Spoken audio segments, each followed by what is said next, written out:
Welcome ladies and gentlemen, today we're going to talk about the Panther Medium tank. Leave a like if you enjoyed the video and let's get going. Before Operation Barbarossa started, Germany was enjoying successes left and right with their tanks, so they put the idea of creating a new and better medium tank on hold. But when Operation Barbarossa started, the Soviet Union had superior tanks in the field compared to Germany. When a couple of T-34s were captured, they concluded that it had two main strengths. One of these advantages was its sloped armor, and its second advantage was its overhanging main armament. So when they realized this, on April 1942, Daimler, Benz and MAN AG were charged with making the VK3002. Eventually having the MAN AG proposal mass produced. Roughly 6,000 were ever made of the Panther. The majority of those were the Panther Ausf G.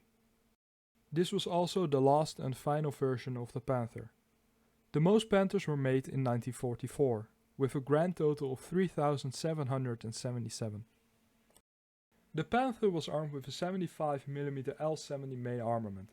Its APCBC shell had an impressive armor penetration level, having 185mm of raw armor penetration at a distance of 100 meters.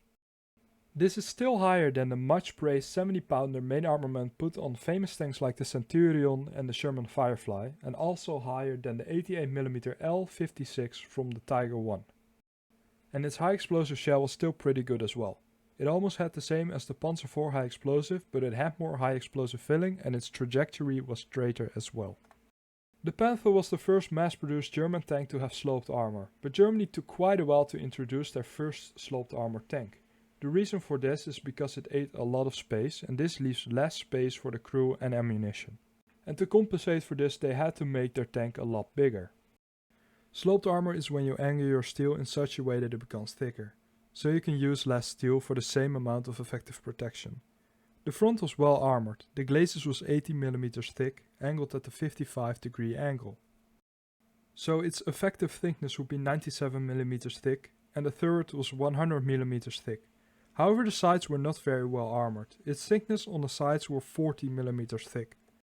There's even one famous story in the Soviet Union that 7 American Lend-Leased M3 light tanks knocked out 5 Panthers while only losing 2 of their own. Not to mention that the Soviet had an anti-tank rifle which was called the PTRS-41, which at a distance of 100 meters was able to penetrate 40mm of steel. So within 100 meters this anti-tank rifle will pose a threat to the Panther tank. But for the Panther Ausf G, the side armor was increased from 40mm to 50mm, but to compensate for the added weight they reduced the lower front plate armor as well as the belly plates.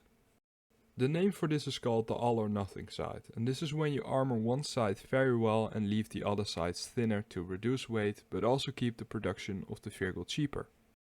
The reason for why a side shot would be so dangerous is that some ammo was also stored in the sides of the tank, so any penetration could blow up the entire tank. And as we see in Russia, that's not so pretty. The Panther weighed 44 tons. This is very heavy for a medium tank and it weighed about 14 tons heavier than they first wanted. It was even heavier than a Churchill heavy tank, which weighed 40 tons. However, the Germans still classified it as a medium tank. The weight of course didn't help with the reliability, because when they first started training with the Panther tanks they were quickly found to be unreliable and broke down frequently. They set up a program to fix these problems, but the program failed to correctly address all the issues the Panther faced. The final drive, especially on earlier variants, were very weak, but eventually they strengthened the final drives, making it somewhat reliable.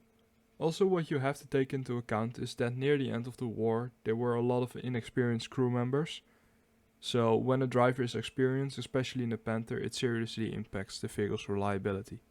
The Panther had one of the best power to weight ratios of any tank during World War II. Only the T-34, Cromwell and the Comet had a better power to weight ratio. The Panther was very quick as well, with the Panther's top speed being 46 km an hour, and the D version was even faster, having a top speed of 55 km an hour. These speeds were allowed by the Maybach HL 230 engine. This engine had 619 horsepower. It was also used by several other German tanks like the Tiger I and II and also the Yak Panther. And even more than that.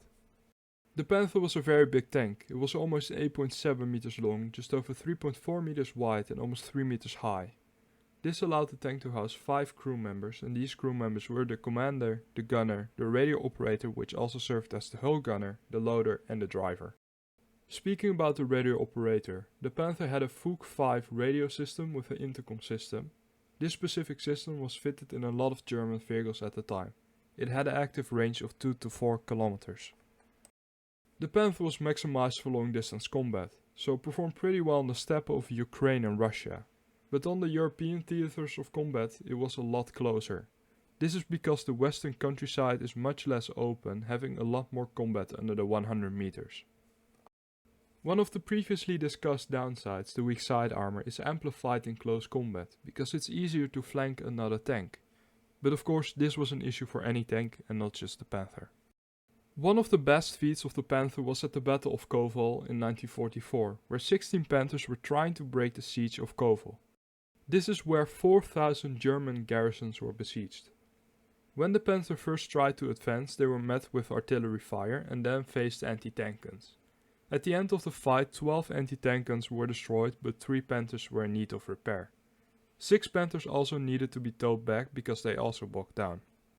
After waiting for the visibility to reappear, one of the Panthers also got stuck in a crater. After advancing, the Panthers were once again fired upon by anti-tank guns. 8 Panthers managed to break through and continue the advance. During the night the Panthers were repaired, and during the next offense they had 9 Panthers in total. When they advanced again, they managed to knock out 1 T-34, but then ran into a minefield, immobilizing 2 of their Panthers. The company commander received orders to retreat, but these were ignored and continued the advance. The Soviets tried to counterattack, but the 2 immobilized Panthers defended the flanks. The Panthers eventually breached the defenses. This is because they were facing the defenders of Kovel. 2 T-34 tanks and 1 anti-tank gun tried their best to stop the advance, but this was in vain, eventually recapturing the village. Now we come to the segment My Opinion. It had a very good gun in my opinion, especially comparing it to other German tanks fielded at the time. The Panther's 75mm was superior to the 88mm of the Tiger I. It was very quick, had a good power to weight ratio, it was a smooth ride and only was half as expensive as the Tiger I. But the downsides were that it was a pretty big tank, that it was very heavy for medium tank standards, it had weak side armor, which was an issue they tried to resolve later somewhat, and its reliability on earlier models wasn't as good, but then again they tried to improve upon this to some degree. Now we come to the question, was it the best tank Germany had at the time? When I first made this video I said it was, and this was honestly over 3 months ago, and after doing some research on tanks and reading your comments, I still have the same opinion. And that opinion was, in my opinion, the Panther was the best German tank of World War II. So keep in mind, this is just my opinion. If you have another opinion, please share it in the comment section as to why you disagree with me and which German tank was better. And if you agree with me, feel free to also let me know. If I forgot something important, feel free to comment that as well. Leave a like and sub if you enjoyed the video, and I'll see you guys in the next video.